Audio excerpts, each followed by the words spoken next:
It's time to talk sports. It's Hacksaw's Headlines, a panorama of the world of sports, stories, comments, and opinions. Now, here's iconic sports talk show host Lee Hacksaw Hamilton and co-host John Riley. Who wants to talk sports on a Thursday? We do. Good afternoon, everyone, from our DIXIELINE Lumber and Home Center studios in San Diego. In the midst of a driving rainstorm, we welcome you to Hacksaw's Headlines, our Thursday podcast. This is Lee Hacksaw Hamilton, along with my co-host. We did not make him do the podcast out in left field, which is underwater. John Riley joins us, and for the next hour, we have a lot to cover in the world of sports. Item one, our podcast is brought to you by DIXIELINE Lumber and Home Stores. There are 9 locations in San Diego. You got projects for your home, for work. We invite you to check in with those people at DIXIELINE Lumber. And by North County Eye Center of Poway and Escondido. We will need help with our eyes going forward. When you have questions, when you need tests, when you need advice or help, you need North County Eye Center, Poway, Escondido. John Riley, do you own a kayak or a rowboat? We need something, maybe a surfboard or something, but it's coming down. But, you know, we're taking a break here. It's no big sporting events this weekend, right? At least outdoor ones. And no leaks in your roof yet, but it's early in the day. For those who live out of town, we based here in Southern California in San Diego, 5 inches of rain in the next 24 hours. We need a kayak or a canoe. John, we'll get a ton of topics on the table. We're going to jump to that momentarily. Everybody that joins us on our live stream wants to get involved with our podcast. We have created this thing called Fans Forum. And if you're a viewer on live stream, you have a chance to be part of our podcast right at the end. John, for 15 seconds, tell them about Fans Forum. Okay, I only have 15 seconds. All right, we got some guys on the board already. Callan and Raul and Michael and Take the Fifth. So if you have a question or comment for Hacksaw on anything going on in the world of sports, type it in the live chat, Facebook, YouTube, or Twitter. We'll get you involved in Fans Forum. And if you like what we do on sports, we want you to subscribe. That way you'll get notifications every time we put something up on my YouTube channel. And if you like sports, you need to check my website. That's the address right across the top, LeeHacksawHamilton.com. I write on it every day of the week. I guarantee you, if you read my website every day, you'll know an absolute ton of sports that you're not going to get anywhere else. And we want you to subscribe so you'll get the notifications every time we add something to the YouTube channel. And we want you to share, tell all your friends what we do, and stop laughing. He doesn't have any friends. That's okay. But you can give us a thumbs up if you like what we're doing, and give us a 5-star rating, because we need all the help we can get. John, have we got a lot to discuss? We're going a lot of different directions. This is bye week. Super Bowl is a week from now. A ton of other topics have just kind of shown up on the table. Yeah, so let's start here with Aztec basketball. I mean, they lost in Colorado State, and that was a tough one. Tell you what, 3 straight road blowouts. Mountain West Conference is tough. Add into the equation, this is not the same San Diego basketball team that the state showed us a year ago or in years gone by. I think what happened in Colorado State, much like what happened at Boise, much what happened at New Mexico, is a byproduct of a really competitive conference, John. I also think it's a statement of the shortcomings on this Aztecs basketball team. You got the bad blowouts, 3 straight bad blowouts on network TV. I hate to be critical. These are college kids, and that coach has been unbelievably successful.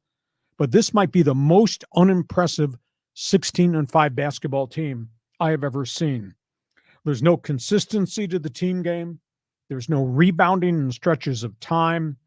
The outside shooting has been unbelievably inconsistent. Where's the rebounding? Where's the defense in the paint? There's just a myriad of things that are not right with Aztec basketball.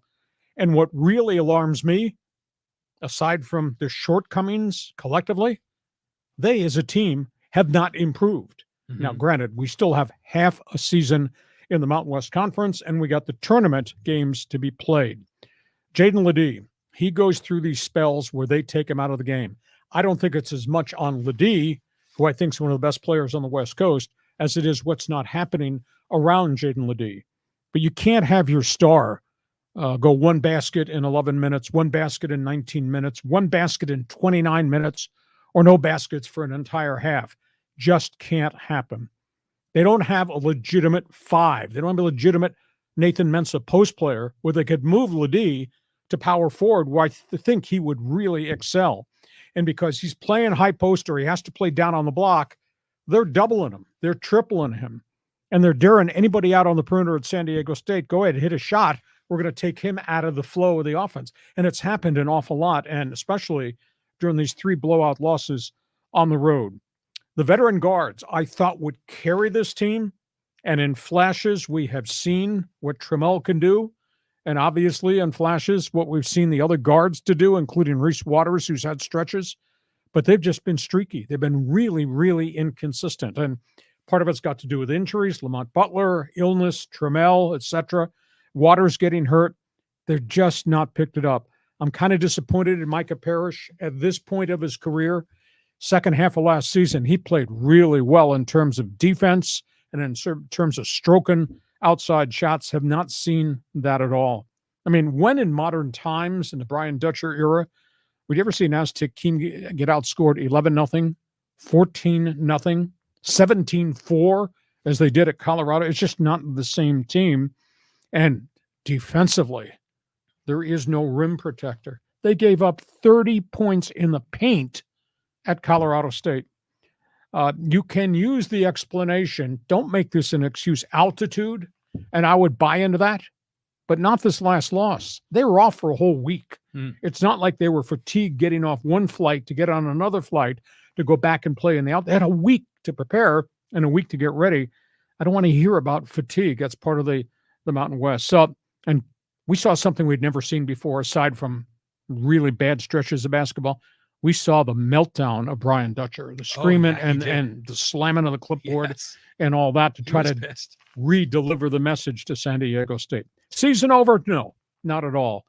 But I'm really disappointed because I've not seen the improvement around a legitimate first-round draft pick, Jaden LeDee, and that's on those players. So they got half a schedule to fix it, have a bunch of home games here to be played, and they'll pay back some of these guys that beat their brains out on the road. And we'll get the Mountain West Conference tournament, which will be on neutral floor, which will be a bigger benefit than playing in Fort Collins or Laramie or Boise or down in the pit in Albuquerque. So you tell me, am I right or am I wrong? This is the most unimpressive 16-5 team we've seen in a long time. That's not unimpressive. I mean, Reese Waters has got a great stroke. Like you say, it's just inconsistent, you know, and I watch LeDee and I think he's like a tick too slow. He gets the ball and he immediately gets double, triple teamed. And sometimes he brings the ball down and then he gets mugged, you know, or he brings the ball around and then he's surrounded and he doesn't get the foul calls, but still he's got to get the ball and distribute it quickly. Who else? Elijah Saunders. Sometimes you kind of wonder, why is he out there? And it seemed like Jay Powell was in the doghouse in the last game. He wasn't on the floor very much in the second half at all. So, you know, Dutcher was rightfully, you know, PO'd at his team because they just weren't playing defense and they are continuing to get out-muscled, out-hustled, out-Aztec'd by all these other Mountain West teams. There's no Nathan Mensah in the paint. There's no rim protector, and that changes the equation. Do you think if they went big man by committee and put LeDee out at the 4, which would give him more space to put it on the floor and go to the basket or pull up and take jumpers that he can hit, do you think they'd be better served, or would that kill him inside? Because then they have virtually no defense. Well, they need to have LeDee on the 4. The problem is who's going to play the 5, because Saunders can't do it. You know, Miles Heide has shown flashes, but he's still so young. And then who's the other guy? It's DeMarshe Johnson, who is like the last guy on the bench of the scholarship players. And he gets in there and he always seems to be a little bit lost when he's on the court. So they don't really, yeah, you're right. They don't have a guy like that. They wish they had Mensah. And by the way, Mensah's having a nice little run in Charlotte being a rim protector. Did you see him shake the hands of his teammate? Of Malachi, yeah. When the Hornets played the New York Knicks. Yeah, that was sweet. It was fascinating. But that being said, I don't know if there are any Aztec fans who want to join us on Fans Forum, but if you got an opinion about where San Diego State is right now, I'm not going to say disgusted and disappointed, but I'm surprised they have not improved. And that's a sign of good coaching and a team that's coming together. They still have time to rally it, but they got a problem in the paint at the number 5 position, which is impacting their star guy, Jaden LeDee.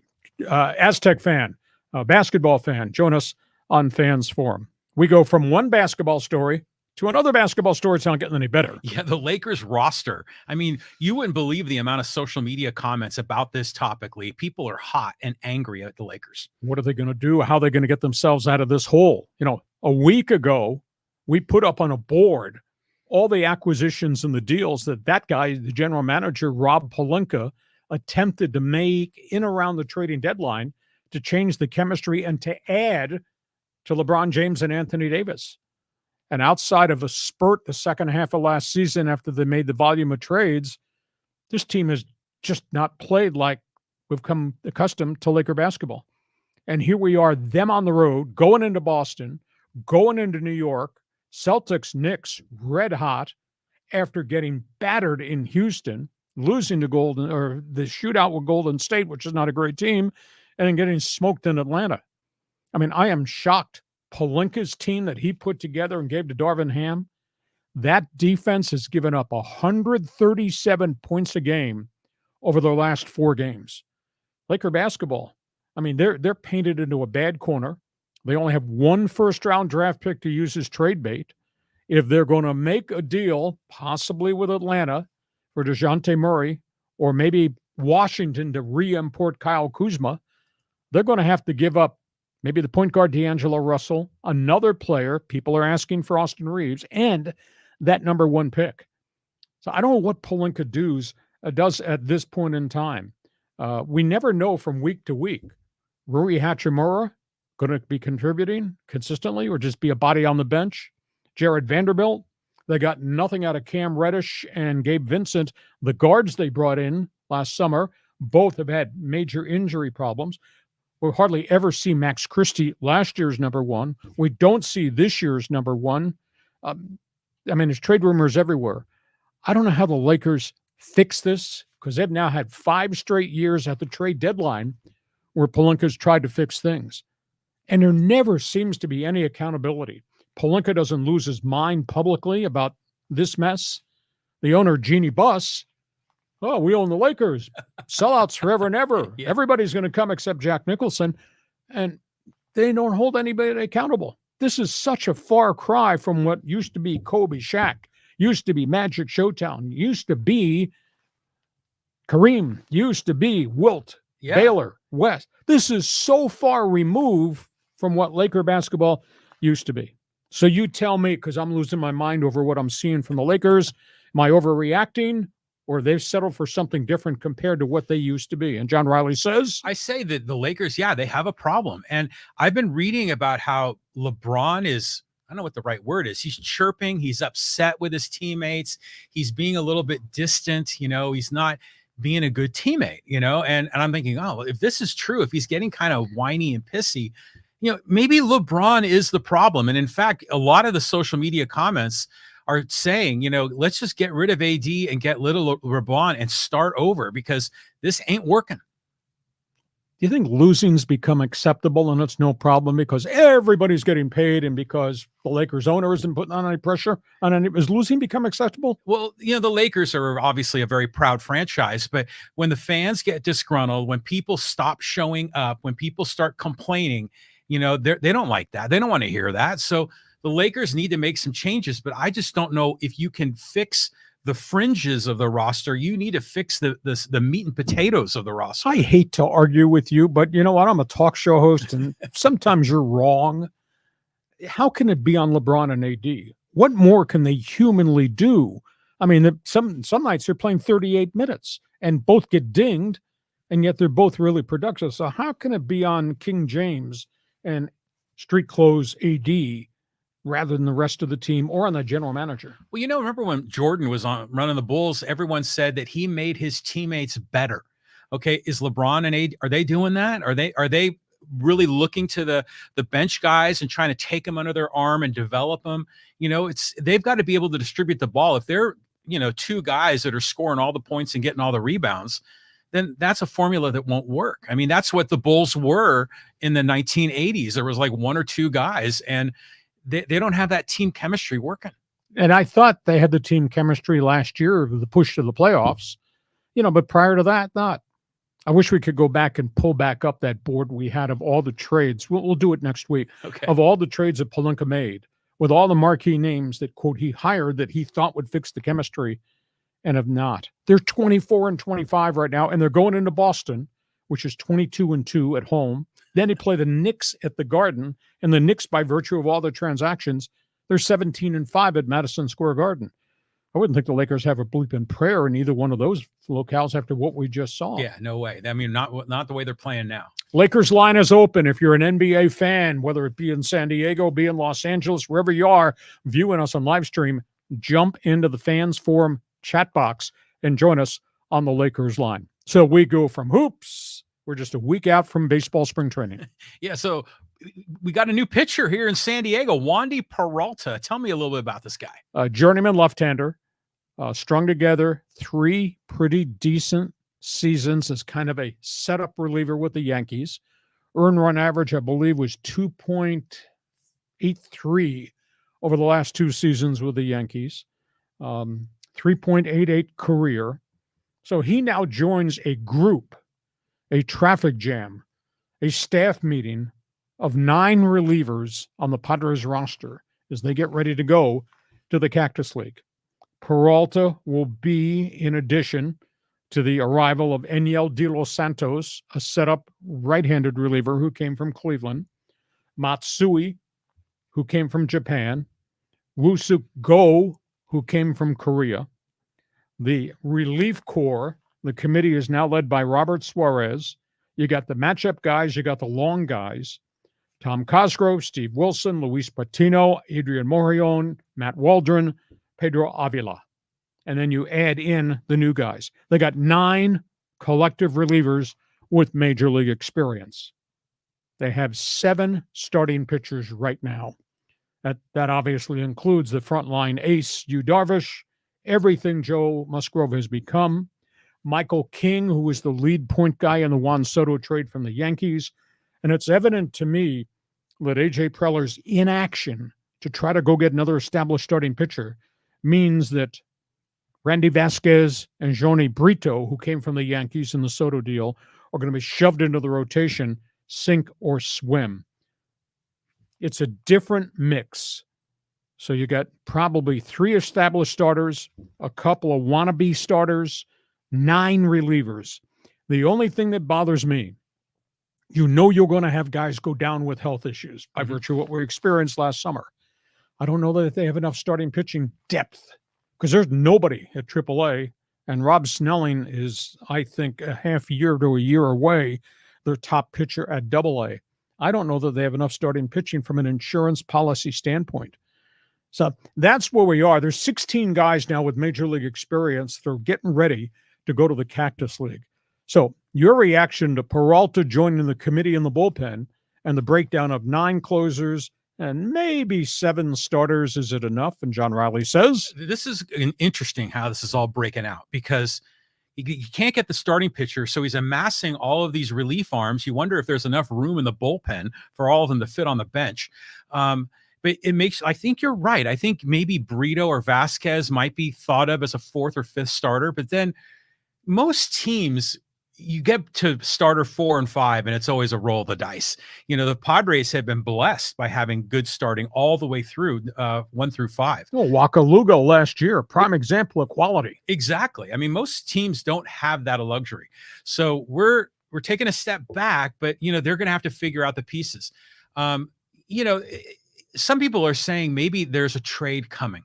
You know, maybe Preller is going to trade Suarez or trade someone else because there's just, they don't fit in the roster. There's too many relievers. They got an issue, but again, they also have holes, and they have, I'm led to believe, only 18 million left, and they don't really have legitimacy at first base or DH or left field or center field. Now, maybe they're just going to throw guys in there and say sink or swim. You know, they've not made a move to re-sign Garrett Cooper. I think they should. Garrett Cooper's talking to the Boston Red Sox. Profar is still out there. They're not going to get J.D. Martinez to come for $1.1 million after the great bounce-back season he had with the Dodgers. Adam Duvall is out there, but he's not going to come for, quote, the veterans minimum, and his team's still talking about him. Granted, the prices are coming down. So that's where we are with Padre baseball. Padre fans, join us on this podcast. You tell us, agree or disagree. Do they have enough pitching? And what about the holes that still remain? We go from that to another baseball topic. Okay, so these other free agents, is someone going to sign Snell? Well, you got Blake Snell that is still out there. And to me, the reality needs to set in pretty quickly as they go to the Grapefruit Circuit and the Cactus League and these camps open, that he is not going to get 7 years, $210 million, as Scott Boras asked for. I was told the Angels are still in the mix, but the Angels have drawn a line. The Angels would pay him $30 million, I was told, which would be the Ohtani money they had, only on a 5-year deal. Well, 5 years, $150 million is a hell of a haul, and he'd go to the front of their rotation. Would he have to swallow pride? Would he have to tell Scott Boras, this is the best offer, let me take this best offer and be the man at Anaheim Stadium? I heard the Giants are in the mix. Now, the Giants have spent some free agent money. They really need somebody at the front of the rotation to complement Logan Webb and a couple of the young pitchers they have. I heard the Cubs are in the mix, but I don't think the Cubs are, because they've spent some money. I don't think that's it. Now, the other guy on the board there is Cody Bellinger, Chicago Cubs. Cody Bellinger was asking 8 years, $200 million. I don't know anybody that's given Cody Bellinger a $200 million package. Granted, he had the mystical year at Wrigley Field. He had the 2 really good early years with the Dodgers. But on either side of that, in the middle, has been some really poor play. I think he's going back to the Cubs, but I don't even know if it's going to be 8 years at $200 million. So you tell me, what should Blake Snell do? Take control of his career or wait for the agent to find the right place? I don't know if he'd like pitching on the moon, but that Scott Boras has always kept his stars out. And the last minute, he sends some of his guys to weird places. You know, I'll never forget, he tried to explain to me what was positive about taking Adrian Beltre out of Dodger Stadium, waited, and relocated him to Seattle. And he didn't fit. It wasn't a happy time. So he became a free agent again. I wound up to Texas, phenomenal season, wound up putting him in the Baseball Hall of Fame. But that's an example. If you wait too long, the money's gone. Wait too long, locations aren't as many as might have been there very early. So what does Snell do, and what do you think is the realistic price tag on Bellinger? Well, first of all, I think they're all playing a game of chicken, right? I mean, the clock is ticking. They got to report to spring training soon, and someone needs to blink first. So is it Boras? Is it Artie Moreno? I mean, who's gonna actually compromise and make the deal happen? Great that the Angels are in the mix for Snell. Hopefully they're in the mix for Bellinger too. The Angels need a lot of help. Blake Snell, you know, he has to understand that he's not, dominant every year. You're not sure what you're going to get, but boy, when he's good, he's really good. So I think it's in his interest just to kind of continue to wait and see, because he's still going to get 5 years times 30 million, 150 million. That's going to happen. But if he hangs around, maybe Boras can get more. And Boras typically comes through for his clients. But people have gone away. Red Sox are not in the running for Snell anymore. I was told the Cubs decided we're going to look at Bellinger rather than Blake Snell. The Mets are trying to recalibrate, get well below the luxury tax for next year. I would have thought the Mets would have been it, but not at 7 years, $210 million for a pitcher. So outside of going to Pluto or Mars to pitch, and Boras, if there were teams there, could get the money to take him there. Where's Snell going to go? I think what he should do is, he's not coming back to San Diego because they don't have any money left in the checking account. If he can get 5 years, 150 to be the man, and maybe he gets opt-outs after the second year, where he could still go back into free agency if he has another Cy Young type season. I mean, what he did last summer for the Padres was phenomenal. But prior to that, we'd not seen anything equal to that, going back to the year he won the Cy Young before the elbow surgery with Tampa Bay. So there's a whole bunch of unproven seasons bookended by 2 phenomenal years. So if I'm Artie Moreno, I call Scott Boras there in Orange County. 5 years, $50 million will give you to March 15th. Wait, 5 years, 50 million? No, 5 years, 150 million. Okay, 150. 30 mil per. Right. That's the offer we'll give you to March 15th. Well, has that offer been made, or has it just been rumored? No, I think it's been made. Mhm. But Boris takes everybody's offer in and doesn't disclose anything, and then Yeah. What his about client said- Seattle? I mean, that's his hometown. Do you think there's any chance that he could pop up there with the Mariners? They've spent an awful lot of money. They have an awful lot of good players. I don't think they have that kind of money in the budget. Hmm. But so if I were Snell and I surveyed this has been going on since November, pal. It's now Yeah. February 1st. Yes, true. If I were Snell, take control of your career. You're in Southern California. The weather's phenomenal. You're popular.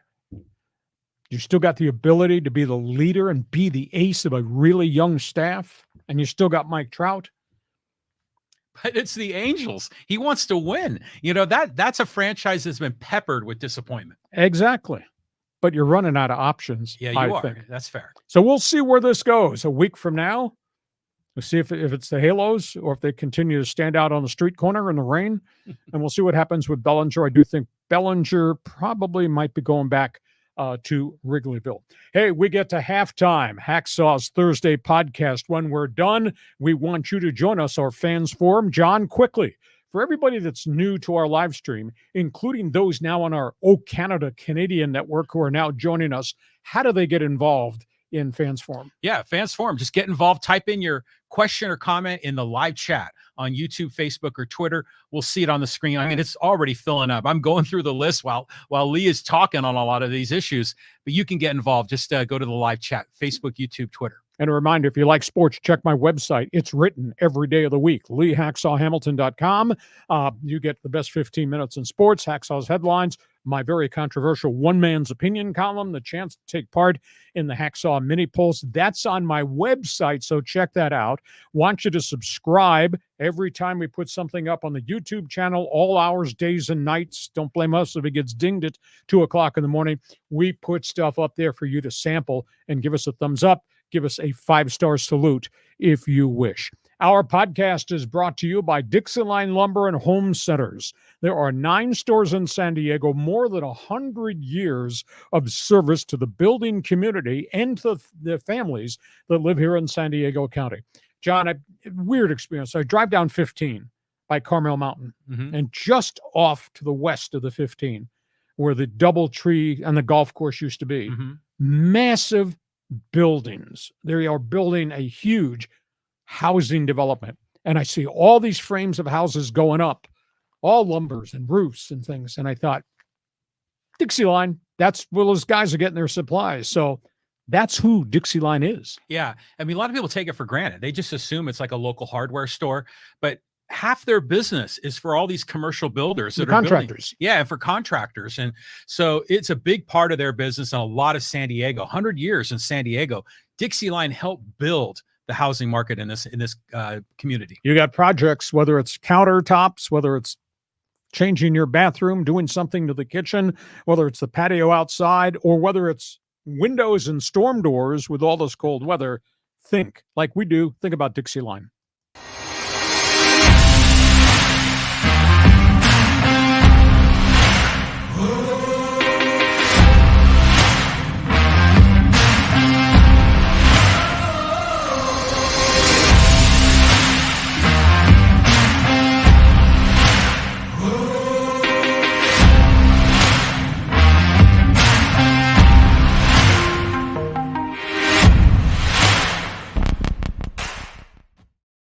Of our podcast, Hacksaw's Headlines. Thanks for being with us. Hope you'll tell your friends everything that we are doing, and we will get the Fans Forum right at the end. So we go from all things basketball and baseball, and we zero in on a lot of news and notes. The bye week going to the Super Bowl, National Football League. Yeah, so the Chargers have made some big signings here, not just Harbaugh, but now a GM. Well, new coach, new general manager.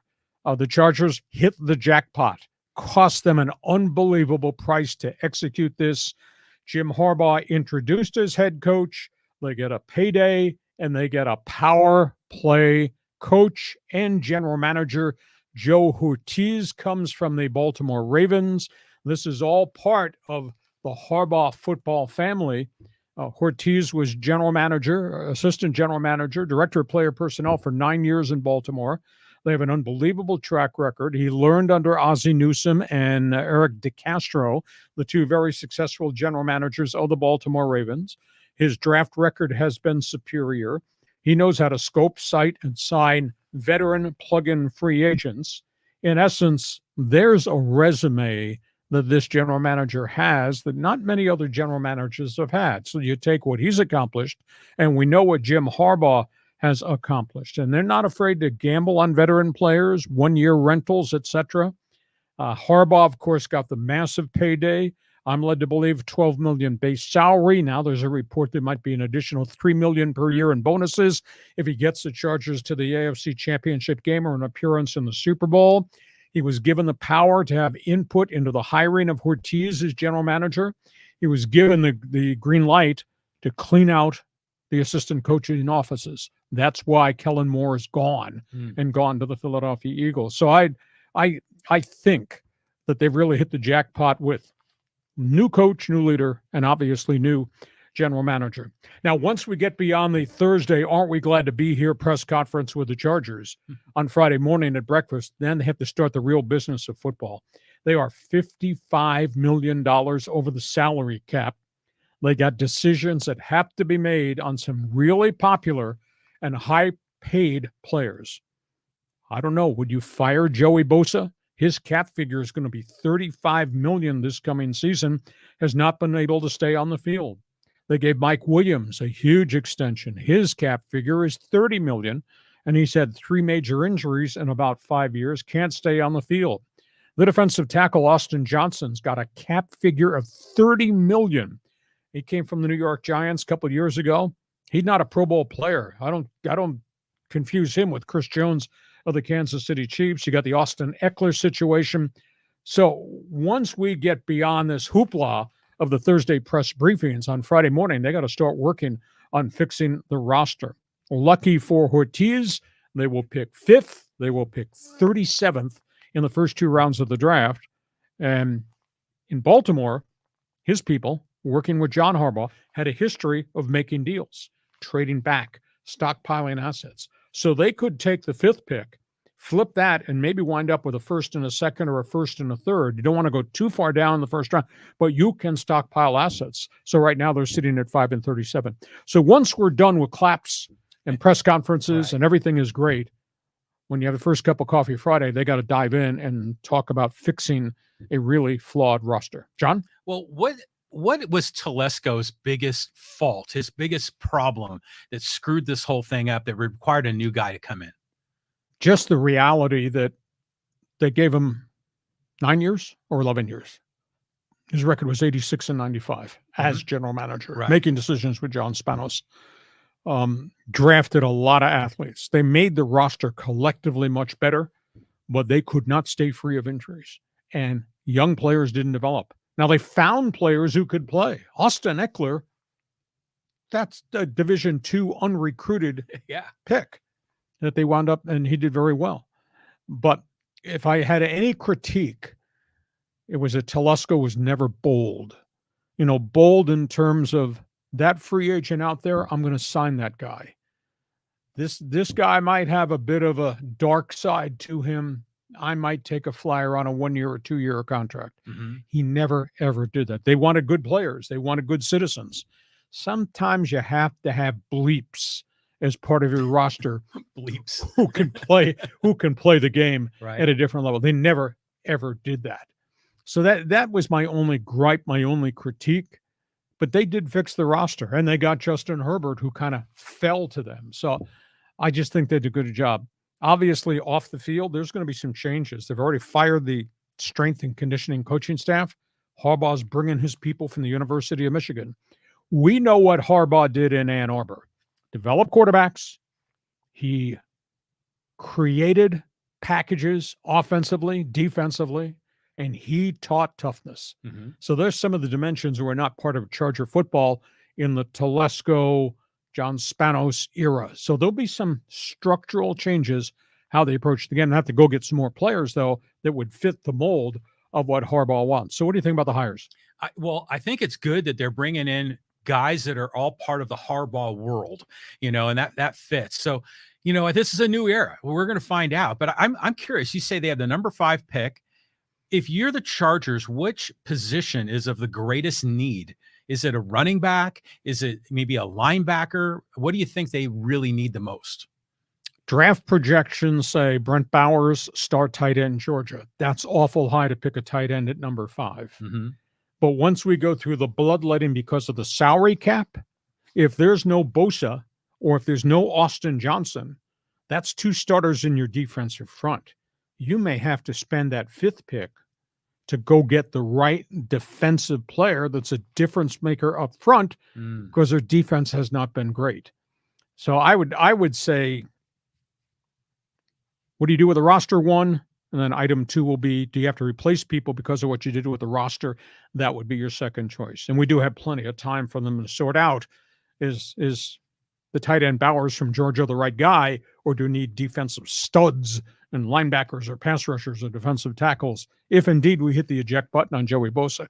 The one thing we know for certain, they can't keep all these $30 million a year cap figure guys on the roster. There will be some guys exiting, which adds to the challenge of what Harbaugh and Hortiz are going to have to do. But they do have Justin Herbert, and that's a pretty good building block to start with. Yeah, so we'll see where this goes. But those, they're kind of like what Khalil Mack too, and Mike Williams. I mean, all these guys, they can't make them all fit on the roster. Exactly. And the other problem is structurally, I can negotiate down your contract to give me a little cap relief, but that means kicking the can down the road. You still have to pay the credit card bill. Yeah. If you're not going to have Khalil Mack, and he had an unbelievable season, I don't think he's in jeopardy.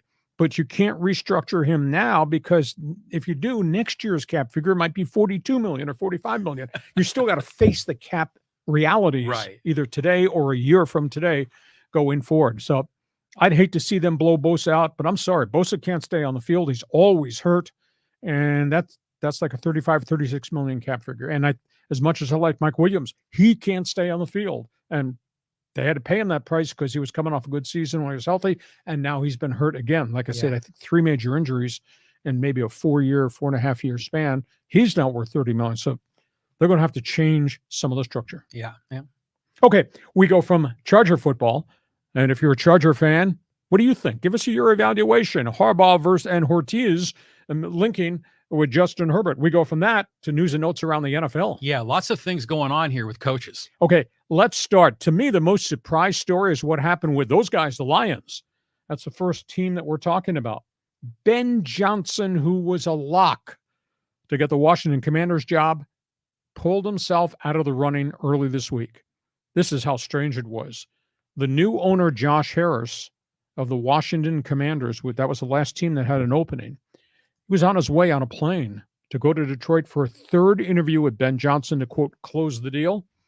And Ben Johnson made the decision to stay in Detroit with Dan Campbell rather than take the head coaching job that was probably going to be an offer an hour later when they landed in Detroit, when the Washington contingent landed there. I was stunned. From what I gather, what was kind of intimated to me, he liked the Washington job. Ben Johnson did, because they're the 2nd pick in the draft, and you're going to get the quarterback, and they don't have a quarterback. He was not given full authority. I don't know whether he tried to pull a power play at the last minute, but they already hired a general manager, very highly regarded, Adam Peters of the San Francisco 49ers. Oh, yeah. And he's been in place 4 weeks now. So at that point, I think Josh Harris, the incoming owner, said, no, I'm not going to give you total authority. I've got this guy with great credentials, having been with the 49ers, in Adam Peters, and he's going to make the shots. It'll be his team, his roster. You're going to be the coach of what you guys put together. So Ben Johnson backed away. Then we got the Seattle situation. Most everybody of the opinion Dan Quinn was going to be the guy because he had been there under Pete Carroll. And instead, Mike McDonald, the defensive coordinator, Baltimore Ravens, swooped in, and they hired him. He's got a pretty good history of rebuilding defenses with really young players. He knows gifted athletes, and there's just an attitude of the kind of player that he has coached under John Harbaugh. So that was a surprise that they went Mike McDonald, Baltimore, going to the Seahawks rather than Dan Quinn. And then in Washington, this morning, they just hired Dan Quinn of the Dallas Cowboys to be the Washington Commanders head coach. Okay. Did a great job in Dallas, had some success in Atlanta. He actually took the Falcons to the Super Bowl. and then it fell apart. And prior to that, he worked for Pete Carroll in Seattle. So there's quite a resume there. So all the jobs now in the NFL have been filled. It was kind of weird, though, the way some of these things ended up. Now, the other names, Bill Belichick. Did he interview in Washington? I was told no, but I was told there was a Zoom call between the owner and Belichick. But I think the same thing happened. Belichick, Atlanta, Belichick, Washington. Belichick wanted total control. And I think Washington's new ownership had the same answer. We just hired Adam Peters. It's going to be his roster. He's going to be the general manager. At that point, the Belichick conversations ended. The Pete Carroll scenario, just stunned, but he is age 72. I don't think the game has passed him by. A little bit surprised he didn't get an opportunity in any of the interviews anyplace else. He was kind of peeved at the end that he kind of intimated, I have to explain myself to non-football people who own the Seahawks, which was kind of a shot at Paul Allen's widow, who kind of runs the franchise. And he lost a power play to the general manager, John Schneider. So Belichick and Pete Carroll might be on your TV. They're not going to be on the sidelines next season coaching. Then we got the storylines of lead TV analyst. Here comes Tom Brady, Fox, and that is Greg Olson that he's going to remove. And Olson has become a hot commodity. Tom Brady will be the #1 color analyst with the lead broadcast team and Kevin Burkhardt. I'll be fascinated to see if Brady is going to be glib, how colorful Brady's going to get. We don't want a bunch of coach speak, but there's a comfort zone he's going to have to find if he's going to be talking about the quarterback in Seattle who's hot and cold. Is he going to say what has to be said, or is he going to sugarcoat it, and et cetera, et cetera? Olson's going to drop down to the #2 color guy. He's going to work with Joe Davis. Joe Davis, of course, is the Dodger TV announcer, really does a great job on Fox in the NFL. And then we get to the TV ratings. I told you so. You know, when we had the divisional round, that Kansas City Buffalo game drew 50 million TV viewers, and everybody said, I wonder if what's going to happen next weekend in the AFC-NFC championship is going to top that. Well, Kansas City at Baltimore drew 55.5 million fans. All-time record on CBS for the AFC championship game. And then the 49ers Detroit game, NFC championship game, ended with 56.3 million viewers, second highest of all time for an NFC championship game. And at one point at the end of the game, as Frisco was coming back from the big deficit, they had 63 million viewers in the fourth quarter of that game. So the TV ratings have been superb. So, John, I threw a lot. There's a lot on your plate right there. Just your reaction to what's happened with these coaching situations, whether it's Ben Johnson, Detroit, whether it's Seattle, it's Belichick, Carroll, etc. Well, do you think maybe Ben Johnson was getting some other information from Washington that maybe this isn't a really good gig to take because they've got a lot of other problems? And even if you got your quarterback that you wanted at the #2 pick, it's still going to be a rough sledding. So do you think some of these coaches avoid taking those bad jobs, or do they say, the heck with it, this is my only opportunity, I'm going to take the money and go? There's only 32 of these jobs on the planet. So I think you take the job. If I were him, I would have taken the job because new owner who's committed to fixing all the wrongs from the Daniel Snyder era. This is a clean piece of paper, and you're going to have the chance to bring your own staff together. Everybody from the Ron Rivera staff has been deported. You go there, you get the second pick in the draft. You're going to get a quarterback because they don't have a quarterback. They failed to have quarterbacks over the last 10 years. They got 70 million cap space with a new owner who wants to fix everything that's wrong with that actually sounds pretty good. So I'm a little bit surprised. Now, I will tell you, is one of my favorite phrases, those of you listening to me on Sports Talk Radio, a lot of these jobs are like 3 Mile Island. There's nothing left. There's nobody around. And Washington's 3 Mile Island. However, you got new leadership going in to clean up all that toxic mess from the Daniel Snyder era. That's why I think Johnson had the chance to go be his own man. And very seldom you go in the door with a high pick and a truckload of cap space with a new owner that wants to do it correctly and believes in you. So a little bit surprised. Yeah, I'm fascinated to see how that goes. But I want to talk about Brady because Greg Olson got screwed. I mean, Greg Olson is legit. That guy is good. He's way better than Collinsworth. And here Brady comes rolling in. You know, it's like the new girlfriend, and he gets the bump. But I think Brady, he's snarky. He's got some witty comedy, and he'll call people out. The question is he going to be coached by what is it, CBS? Whether they're going to let him speak Fox. his mind? Oh, it's Fox. So I was told that Brady has spent a chunk of the season going to Los Angeles and meeting with Fox people and going through, quote, dry runs. Oh, really? Off video. So I think he's practicing. But, you know, the relationship is play-by-play guy, color guy, give him his space, but he has to understand his space is this. It's not some long, elongated answers. It takes time to get comfortable and to do that. But he's smart and he's glib. The question for, as it relates to Tom Brady, is what will the content of his comments be?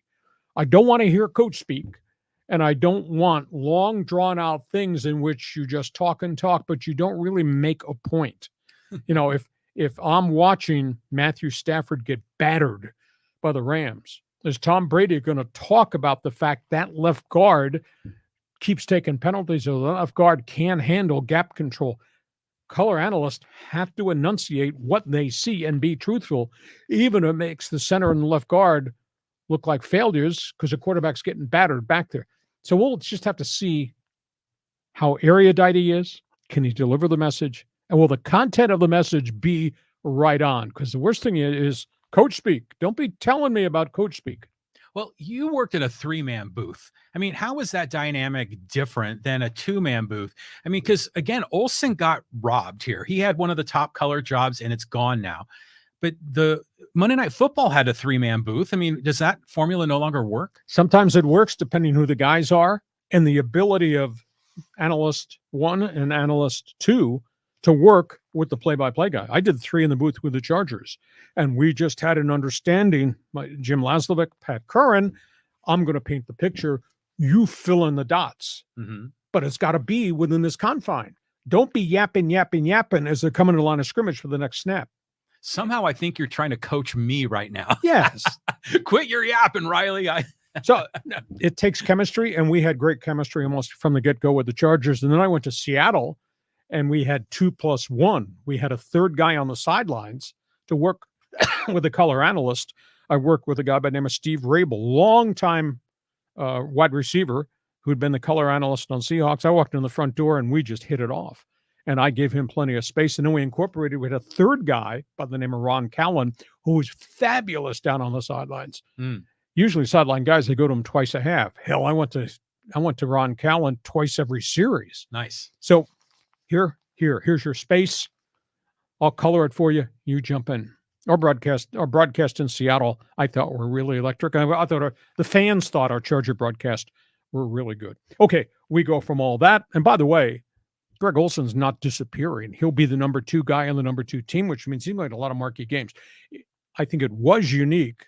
Maybe there had been thought, can we put 3 in the booth on the lead broadcast?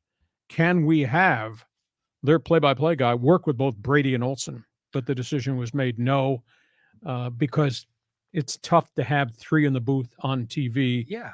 So, well, but what about the fact that all these new streaming platforms are coming online and they all have to have their number 1 team? So right now we have 4 number 1 teams. Maybe there's going to be 5 and 6, and that'll open up something for Olson. Maybe, but again, I'll invoke my Al Michaels comment, and I like Al Michaels. I think he's the most complete broadcaster. Why'd you do this? Why did you take yourself off Sunday Night Football, him and Collinsworth, to go to Amazon, where they're not getting anywhere near the viewership you would get on regular? Why would you do that, except maybe it was a bigger payday? Yeah, I'm sure that's what it was. And Amazon's got money to spend. Yeah, and I think Michaels is great. I don't think he should have been off my network TV, because now you're going subscription, and the subscription viewership numbers are this compared to this on network TV. Yeah, but that's one man's opinion. That's going to change over time. Okay. All right, we go from that. Last topic on the table before we get to Fans Forum. Go ahead, John. Okay, the high-speed sports wire got some breaking news. Yeah, let's start with names in the news. Let's start with Rory McIlroy. He has been so vociferous about the LIV and what it's done to pro golf and rating the PGA, and he condemned those guys that took the blood money and went abroad, the Phil Mickelsons, the Dustin Johnsons, and now John Rahm. He just said this week, and Rory has not played on the tour yet. He had played over in Dubai the first couple of weeks when the tour was in Hawaii and then in California. Rory McIlroy says the PGA needs to get this merger done with LIV, and they need to allow all the defectors to come back with no penalty, no buy-in. Because in essence, and we talked about this last week at Torrey Pines, all of a sudden the PGA rosters are depleted. I mean, yes, Farmers Open, phenomenal finish. Nobody knew who those golfers were. All the marquee names have gone. So Rory McIlroy goes public, does a U-turn, doesn't get a parking ticket, and says, let's get this merger done. Let's allow the LIV guys to come back and be part of our tour, and let's not penalize them for what they did. Now, the LIV, this is a shocker. They're about to raid the PGA for another star. They're talking about taking the Norway star, Victor Hovland. He's the next one that might jump. They just took Ty Hatton from England, who's a young guy. And, of course, prior to that, they took John Rahm. So McIlroy's gone very public, says, let's get this deal done so we can get everybody back playing in a lot of the tournament stops. Okay, so we go from golf. Bob Baffert. You know, he's been involved in this war since 2021 over Medina Spirit, the Kentucky Derby winner, who tested positive for drugs in the system. That horse tragically died later that year. Bob Baffert's in the middle of a third-year suspension at Churchill Downs. In the past 2 years, he had taken his stable of horses and assigned it to other trainers, because part of the suspension is Baffert can't train horses to enter in the Derby or the whole weekend of the Derby. Last 2 years, he assigned his horses to other trainers. They ran. This year, he said no. Even though he's dropped all of his lawsuits against Churchill Downs, and even though he's still serving, quote, a third year of a sanction, he has decided, I'm not going to make my guys available at Churchill Downs. He's entering all 18 of the horses in a stable that he trains. Will go to Preakness, will go to Belmont Stakes for their big weekends.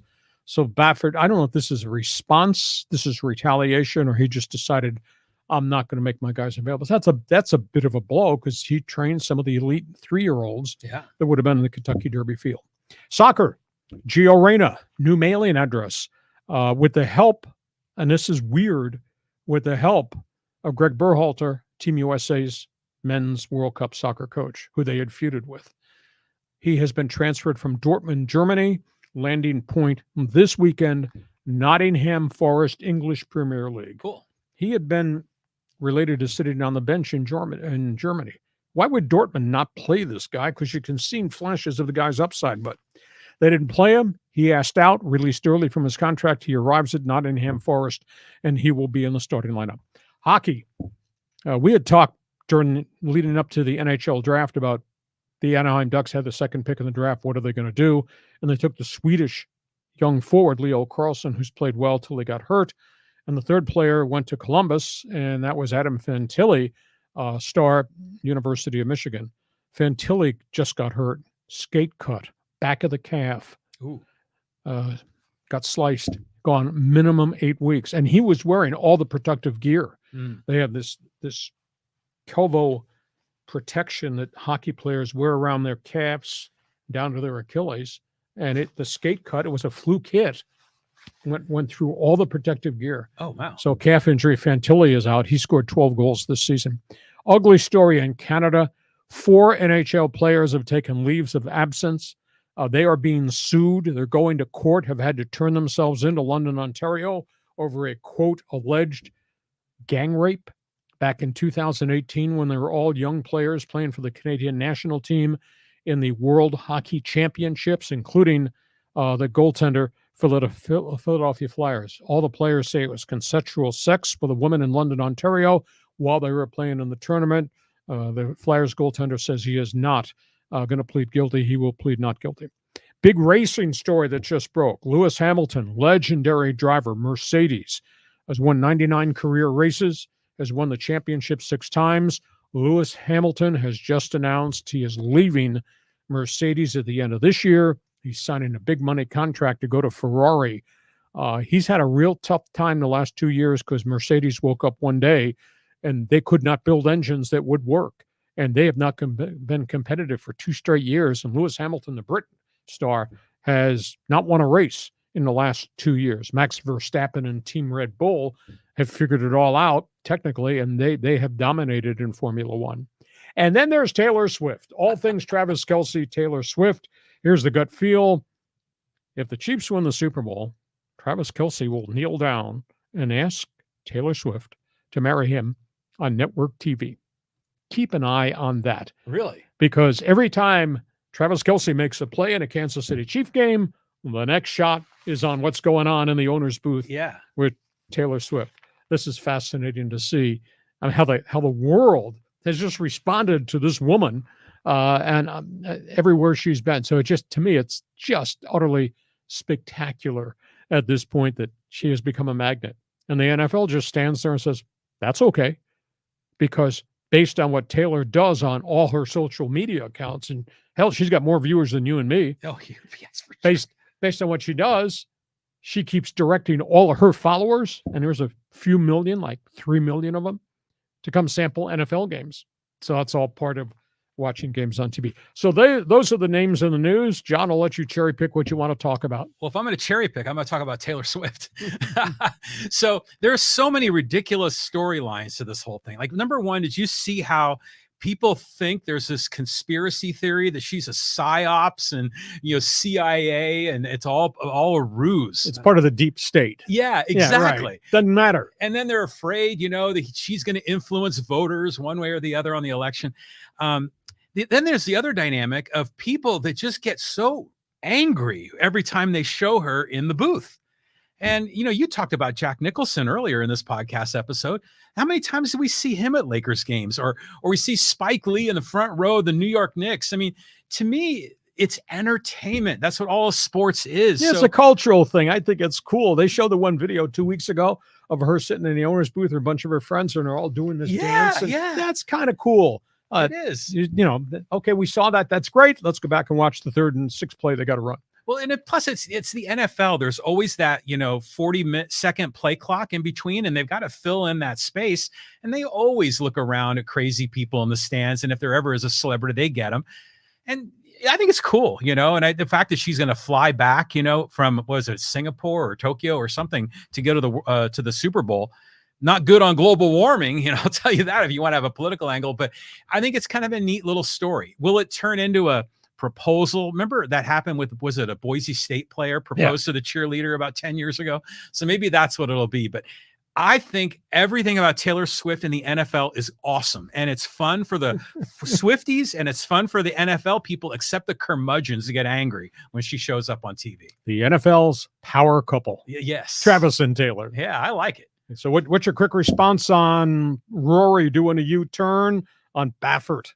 Well, I mean, Rory is right. I mean, this is ridiculous. I mean, we have been blessed with having here at the Torrey Pines, the Farmers Open, so many great golfers. And you're right. Who the hell were these guys? Not that they're bad guys. It was fun to watch, what that French player accomplished with all the pressure on him.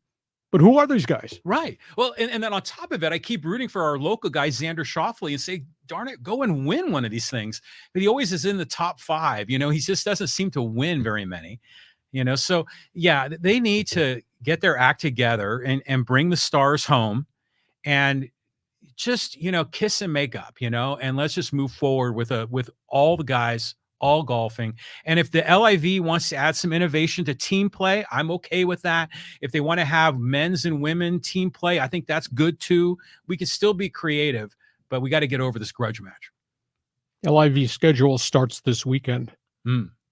John Rahm makes his debut with all the other big money guys. Yeah, who's watching? You gonna watch? No. Where are you gonna find the game? I don't even know. I mean, I wouldn't know. Is it even on TV? Or you just answered your own question. Hey, we get to the finish line. Our podcast is brought to you by DIXIELINE Lumber and Home Centers. There are 9 locations in San Diego. You got projects, you need to consult with them. These are really special people. Go to DIXIELINE.com. Find a location nearest you. Go to DIXIELINE.com. Find out about the gift cards and all the other bonuses they offer you. And by North County Eye Center, Poway and Escondido, we're all going to need help with our eyes going forward. You do? Think. Remember this name, North County Eye Center, Poway, Escondido. Look at this. Do you think we have a few people with opinions on Fans Forum? John, these are all your best friends. Go ahead. Okay. Here, let's go to Callan. He says, quite a game for the Ducks last night, even if it was against San Jose, trying to up with 1:01 left in regulation before Toronto wins it in OT. Good way for them to get to the All-Star break with a W. They're trying really hard. They're not having a great season. They've been beset by injuries, and the trade deadline is just around the corner, and I think they're going to make a deal. They're going to move some people off the roster to stockpile more assets. They're force-feeding all their young guys. I think Adam Henrique is probably the next one that's going to be traded. But they're doing about as good as they can do considering the limitations they have with the injuries they've had. And they're force feeding. Their young guys are really learning. Somewhere along the way here, you hope, quote, they turn the corner and Ducks hockey can be more than just a last place team or actually be a playoff team. But it takes time to bring young guys in. And John Riley, who's drinking beer, pounding on the plexiglass behind the penalty box, says, I just like to see some good hockey here in Southern California. So I'm rooting for the Ducks. But let's move on. Let's go here, talk a little NFL with Michael. He says, why wasn't Eric Bieniemy hired as a head coach for Washington? Will he remain in Washington? It's a huge question that's unanswered. I mean, we are talking now 3 straight years of going through a whole series of interviews. This is the first year he did not get a lot. I don't know if it's a byproduct they had such a wretched offensive season, or it just might be the bigger picture that maybe he's a good coordinator and he's really good at coaching players up, but maybe he's not a complete package as a head coach, because he's had, I want to say over a 2.5-year span, I want to say he interviewed 13 times with different teams and was never offered a head job. So maybe he's just not the complete package. Take nothing away for what he's accomplished. I've been a Bieniemy fan ever since he played here with the old San Diego Chargers, and he left the NFL to go back to college with all the money he made in his family, go back to college to get his degree so he could then go to college coaching, because you have to have either the bachelor's or the master's. He went back and did that. Then he became a college coach. Then he went back to the NFL, and I mean, he did great things in the Andy Reid aura. One really crummy year in Washington with no quarterback, and obviously a mess they had with the Washington team. I don't think he's going to be retained as coordinator under Dan Quinn's new staff. Maybe that flips, maybe that changes. So his time, his opportunity was there. Deal never got closed. It's isn't that strange? I mean, because he was such a hot commodity. Now, here's kind of a crazy thought here. Now, you see head coaches like Art Shell back in the day, or Dan Campbell, these big tough guys that played on the line. And then you got like little Eric Bieniemy and little Brandon Staley, and even Jimmy Johnson isn't a very tall guy. You see him standing up with the crew. Do you think that maybe some of these men don't have the presence to command a locker room? These guys come from all different backgrounds. Yeah. I think personality weighs into the equation. So therefore, when we go through this interview, you know, I'm going to talk and I'm going to sales pitch you about Hacksaw and what I can do. Damn it, here's my track record, and you're going to listen to it. But if you got somebody that interviews, and John, you're interviewing with me, but you're kind of wishy-washy, namby-pamby, you're not delivering the full content of who you are, what you've accomplished, and maybe I don't come away impressed with the interview, so therefore I hold it against you.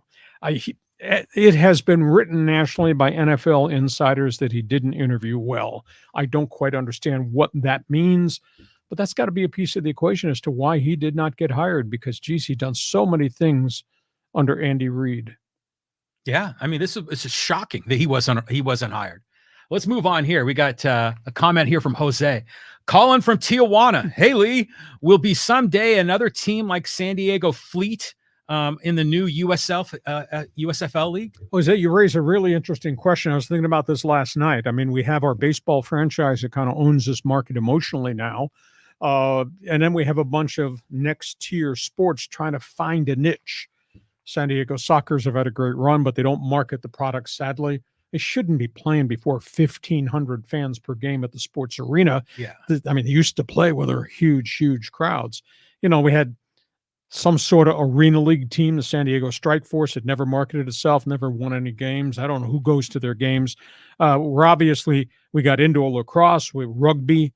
Obviously, we got outdoor soccer, which has just been spectacular. I would think, why is San Diego not part of an equation to go get a team in the spring football league? You know, the XFL and the USFL just merged. Why is this market not have a spring football league team? He mentioned the San Diego Fleet, who were here for half a season, nothing folded. I'm surprised at that. And the other one I'll throw out there, I mean, we do have Gulls hockey in the winter. Wouldn't San Diego kind of be a unique thing for an NBA G League team? Yeah. Now you got the Clippers have a G League team. The Lakers have a G League team. What about one of them, Golden State, one of them coming down here and playing at the Sports Arena? Or am I reaching too far? You tell me, Well, what would you think would sell as another team here? Well, a G League team would do well because, I mean, relatively well.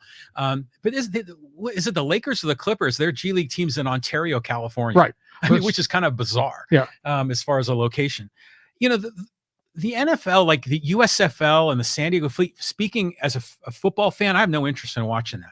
I'll go watch high school football. I'll go to USD and San Diego State before I go to that. That's in the spring, though. It's a spring league.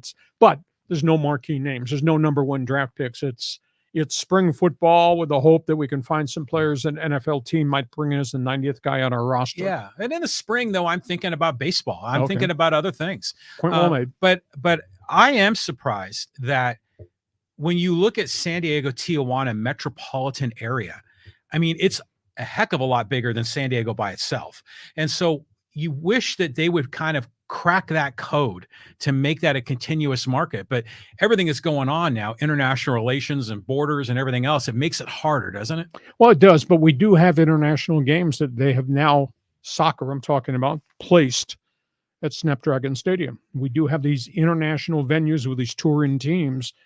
They're friendlies, those games, but they play and they draw at Snapdragon. So soccer fan does get taken care of. And of course, 2025, a year from now, you'll be drinking beer with the Rowdies for the MLS team, SDFC. That's going to be good. And you got San Diego Wave in the National legit. Women's, and they are legit. And we had the Loyal, which I felt really badly for what Landon Donovan and all those guys did. And that franchise has kind of gone away because of the arrival a year from now at MLS. So I'd like to see a G League team here, but maybe financially it wouldn't fit at the Sports Arena because it costs money to open that. We do have a Gulls franchise, which when has been good on the ice, has drawn really, really great minor league hockey crowds. But they're going to blow up that sports arena in a couple of years. Yeah, a couple of years, but that's down. I'll believe that when I see that. Okay, Jose, thanks for the comments. Okay, let's go here to Angel. It says, ever since winning the in-season tourney, the Lakers have been a total mess. Still think the Lakers can make the playoffs, but at this point, even the Pistons can beat the Lakers. Lakers are in 10th place. They're in 10th place in the Western Conference. And they keep making changes. Angel, it's a very legitimate question about chemistry and how do you fix it and how do you rally the thing? And what trade assets have you got left? I mean, if you trade D'Angelo Russell, that'd be the second time you booted him out of here. You trade Austin Reeves. If you're going to trade Hachimura, now you're giving up because you thought Hachimura was going to be a key component to fix the roster a year ago this time. So Rob Pelinka is under enormous pressure because despite having 2 stars, they don't have anybody else that's consistently contributed, which I don't understand. Well, isn't the formula you need 3? I mean, that's what the Bulls had. That's what the Clippers have. That's what the Warriors have had. They always had 3. So there really is not a number 3 guy. I mean, sometimes it's Russell. Sometimes it's, Reeves. Yeah, it's Reeves. Yeah, the kid from Ferris Bueller's Day Off. It's always some other guy, but they kind of go in and out, and they're never really a star, like a legit star. So maybe the Lakers need to get another big guy there. Trade deadline coming. We'll see if they try to move the parts of the Titanic again. Okay, let's move on here to Chris, and he says, Lee, 2 Padres questions. I'm fine with Toddy, Machado, Bogarts, and Kim anchoring the middle of the lineup, and our bullpen with such depth seems to be every 5th day a bullpen game. Well, that could happen. They're putting, and AJ Preller's got his ideas about the pitchers he got in the Yankee trade. They believe in Michael King, so he becomes your 3rd starter. And it's obvious to me with the contraction of the budget, they don't have money to go get another veteran starting pitcher, which means Johnny Brito and Randy Vasquez, who are part-time starters, part-time relievers from the Yankees, came in the Soto package. Those guys are going to get the chance to be 4 and 5. But if they have injuries, where's the depth going to come from? Well, can Adrian Morion go from bullpen to be an established starter and stay healthy because he's never been able to stay healthy? And as much as Matt Waldron resurrected his career trying to throw knuckleballs and all that, if he has to be your fourth or fifth starter because these other guys don't work out. So to me, the bullpen is deep. Like I said, they're 9 deep. To me, the rotation's got 7 right now going to spring training. But man, I got massive questions about 4, 5, 6, and 7 and who the insurance policies might be, because you're going to have injuries. Yeah, well, and then you got Reese Kinnear, who is really a 4A he's recovering guy from surgery. Yeah, exactly. So I'm with you. I think Vasquez, Brito are going to get a shot there. What about Lorenzen? Hasn't the Padres been working him out? He threw a no-hitter recently. Well, threw no-hitter. He pitched in Detroit. Prior to that, it was Cincinnati. Converted outfielder.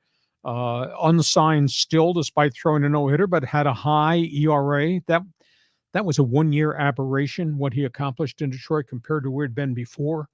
It just never thrown dominant baseball. Maybe you get him on a one-year rental, but at what price? And, if you have to pay Lorenzen $5 or $6 million, you still got a problem at left field and center field and first base. We're going to go get guys because you don't have much left in your checking account. I would rather see them just raise the right flag and said, okay, we have 9 in the bullpen, 7 potential starters with experience. That's 16. Go get Garrett Cooper, put him back at first base or part-time DH or whatever, because he can hit some home runs. And, if he hits 250 and gets your 15 to 20 bombs and you get him affordable price, yeah. I mean, but they only have 18 million left in the checking account, and you got these holes.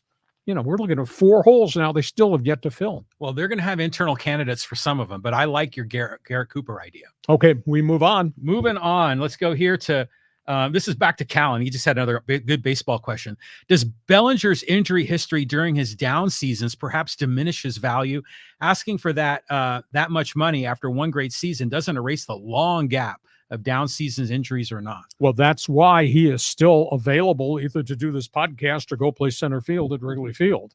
He had the 2 mystical seasons with the Dodgers, then he got hurt, and then he had 2 really substandard seasons. Looked like a shell of a player. They didn't even pick up the option, let him go to free agency. Cubs signed him on a 1-year make-good deal. He did hit 306. I think he hit 26 home runs, and he played a Gold Glove outfield, and he can play center field or he can play first base. But 8 years, $200 million, Scott Boras asking price. People are holding the crummy seasons with the Dodgers against him. So we'll see a week from now when camps open. Is his price going to stay there? Is the price come down? I think the baseball people that I network with, I think he's going back to Wrigleyville, but I don't think he's going for 8 years at $200 million. Who's the bigger risk on a long-term deal, Snell or Bellinger? Oh, pitcher breakdown. Yeah. But Bellinger, 8 years? You kidding me? Snell, 7 years? No, I don't think so. And I happen to like Snell, and we saw something that modern day baseball you just don't see. I mean, for Blake Snell in San Diego to have a 1.20 ERA from May 1st to the end of the season, that's Bob Gibson numbers dating back to the 1960s. That was huge. You're a baseball fan. You might be young. You Google Bob Gibson's career stats and look at the numbers he posted in the late 60s into the 70s for the Cardinals. We have never seen those numbers in modern day baseball. And Blake Snell had a summer like that, a summer to remember. Next question. Moving on down the list. This is a good one here. He says, that turtleneck goes hard. You're right. I am bleeping brilliant. I look pretty good. Hey, it's raining sideways, 5 inches of rain. Almost didn't get here. I needed a rowboat or a kayak to get here. So, and listen, we're doing sports talk. Who cares if I'm a fashion plate, you like it or dislike it? That's like the guys bagging on me because I was wearing Charger gear. Well, I was a longtime voice of the Chargers. I love the logo. And I'm a Justin Herbert fan. I want him to go 17-0 with Harbaugh. I still hope Spanos goes 0-17. But how come they're banging on me? Look at you wearing T-shirts. Yeah, well, I think I think you get a lot of free stuff, right? Yeah. And so your wardrobe is full of all of it. You get to show it off. I don't own anything. Doesn't have a logo on it. Go ahead, John. Next question. Okay, let's go here to Yin. Says, Harbaugh fled Michigan with the NCAA breathing down his neck. Bingo. But he is a great coach.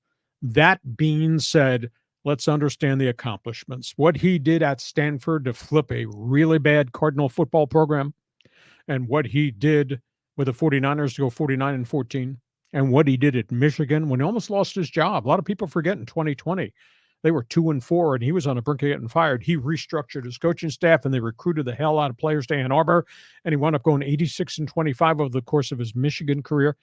I mean, he may be quirky, he may wear you out, but that's a pretty impressive resume. Oh yeah. I mean, the Chargers, they made the right decision. Can you believe it? They always usually make the wrong choice.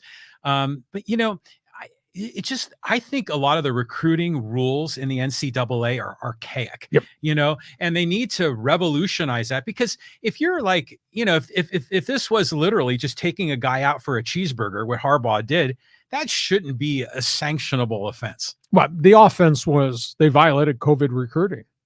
And the NCAA just killed Tennessee, and they killed Florida State. You don't think they're going to let the guys in Ann Arbor get away with it. There will be sanctions. And so I think there's a little bit of he's fleeing before the sheriff and the posse get there. With Zoom and everything else, why are they not allowing recruiting during COVID? I mean, there's plenty of things you could do safely. This was no contact and not on campus. And Arizona State violated So no phone calls, nothing? There was I want to say it was a 45-day window. But to me, that's stupid. I mean, to me, they should be able to recruit. I mean, because once you make it illegal, then it invites them to find sneaky ways to get in contact with players. And if you get caught, then you're screwed. But it's a bad rule. You're screwed in Knoxville. Yeah. 4-year probation. They stripped them of 30 scholarships. Brutal. And there are sanctions coming down to Florida State. And at Arizona State, they got sanctions and they wiped out the whole coaching staff. So unbelievable. You can't tell me there are rules. Yes. John, you can't run a red light. I don't care if you dislike that rule. Change you can't the rules. Yeah. Well, they'll change it, but it's not going to happen immediately. Okay, here, let's go to Jeff. And he says, got to use that strong cleaning pad to get rid of the Dan Snyder era. Yeah, blowtorch. And they will. Josh Harris did a great job with the Philadelphia 76ers as their lead owner. That to me, it's a long road back. And I'm not just talking about the roster and how they're going to build a new football stadium. And those are things that Josh Harris has to accomplish. It's a long road back, but they got the second pick and they got $70 million in cap space, which, spinning back, kind of stuns me that Ben Johnson wouldn't take that job. A lot of hard work ahead, but why would you not take it when you have the resources and you got somebody brand new with a great track record that's coming in the front door?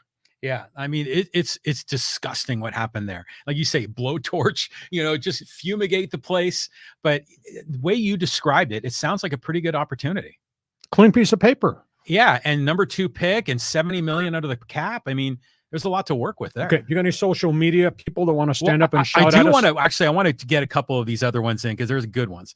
And this is from Timmy Tushu. He says, Kelsey to propose plus 1060 on my book, throw a 20 on it. Okay. So I guess there's already a betting line on this. A betting line on everything. A betting line whether you're going to punch me out before we get done doing these podcasts. Exactly. All right, let's go over here to the social media because there's a good stuff in here.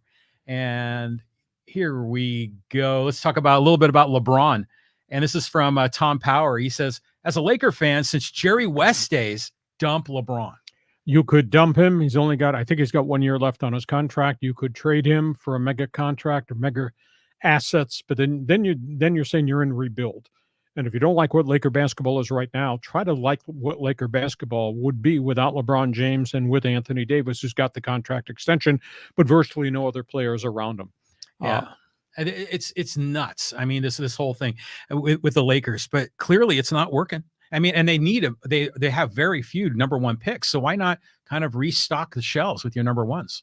We'll see. I don't know that you can trade LeBron and AD. I don't know if the fans would cite that but at the end of the day, next week, we got to go re-pull that board that we built. Yeah. About all the deals that Pelinka made.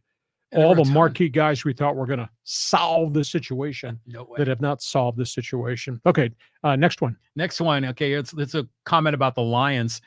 This is from Conrad. He says, not guaranteed that Dan Campbell and the Lions get an opportunity like this again. They had a 17-point lead and a chance to go to the Super Bowl. That's just absurd. The Lions blew it away. Well, I maintain this, and John and I talked about this on a Monday bonus podcast.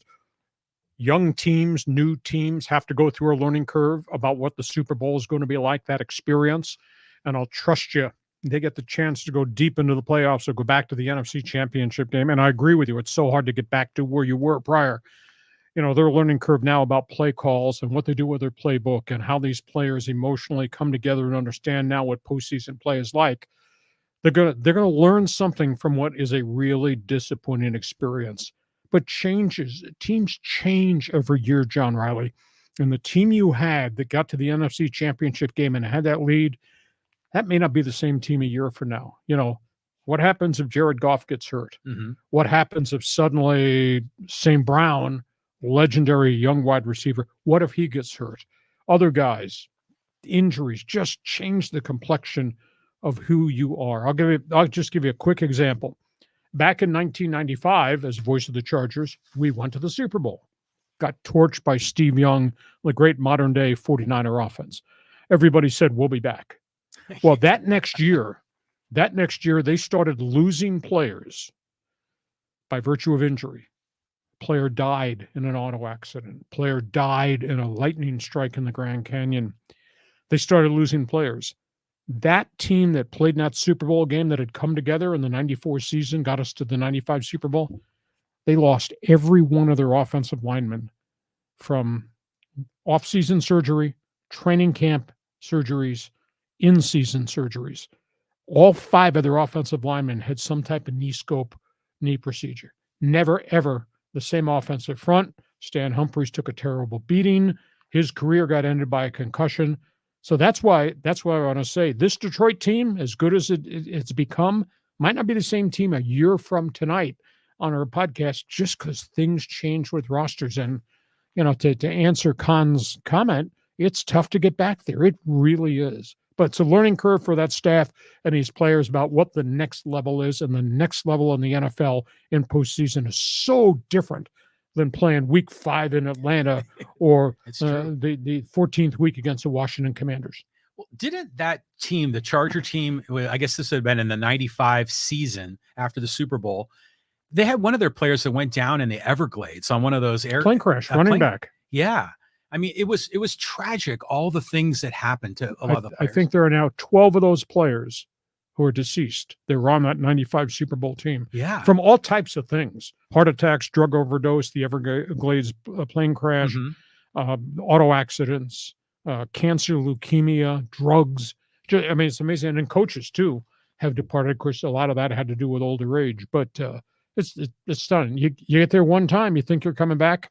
Doesn't happen very often. And then you draft Ryan Leaf and everything goes to hell. Yeah, exactly. Okay, let's get a couple more here. This is a Padre comment from Vivid Prune. It says, sign Sanchez and DH him at least until you figure it out. Rotate him in as a catcher from time to time. I concur because he did have a recover my career season with the Padres with the home runs. Now, if he hits 202, but he can pop some long balls and he plays a decent defense behind home plate, yeah. But if he thinks he's going to get 5 to 8 million on the open market, no way. And he's been on the open market a bunch of times in his career. Well, I think we were surprised at how well he performed when he was here last season. I was. You know, so if I could bring back Sanchez and Garrett Cooper, different roles at affordable prices, but affordable prices can't be 5 or 8 million for each of those guys because they don't have that in the checking account now because the budget has been boxed in. So, but these guys go to, teams who go to spring training in 2 weeks in Cactus League, Grapefruit Circuit, Gary Sanchez and Garrett Cooper still sitting at home. Maybe they rethink and they come back here. You can always creatively package a contract. I want Gary Sanchez because he's a vested veteran. There's a minimum. It might be $1.8 million because he's been in the majors so long. Gary Sanchez, here's $1.8 million. And we'll add on incentive clauses that might get you to $3 million if you have a good season. Do the same thing with Garrett Cooper. You can creatively back end the contract with bonus clauses. And if dude hits 250 with 19 or 20 home runs, he's earned that. So that's how you can creatively deal with the money thing. But if these guys think, I want $5 million or I want $8 million, that's not going to happen. Yeah, well, then now they're doing those, multiple opt-outs. There's a lot of different strategies. Here, this is one social media comment. I'd love to hear your take on this. Talking about the best TV analyst. He says, I'd take you over Romo and Collinsworth any day. Well, I am bleeping brilliant. I have no doubt about that, but I'm a radio guy, not necessarily a TV guy. But I'd love to do it again, but just not very many jobs open. But thank you for the compliment. I do like Romo. I might be the absurd exception to the rule. I like Collinsworth. And I'm fascinated to see when we get to next August and we start having preseason games with TB12, Tom Brady, what that sounds like. Hey, listen, we hope you have enjoyed Hacksaw's Headlines, our podcast. Brought to you by DIXIELINE Lumber and Home Center, 9 stores to serve you, and by North County Eye Center of Poway and Escondido. John, have yourself a great sports weekend. We'll be back next Monday, 1 p.m. slot. And when we come back next Monday, we begin our Super Bowl preview. Super Bowl week. It's going to be great. And thanks to you for being with us. Great to have you part of our team, Hacksaw's Headlines. Join us again for Hacksaw's Headlines on YouTube, Facebook, and Twitter. And find the audio version on your favorite podcast apps. For more content, go to LeeHacksawHamilton.com.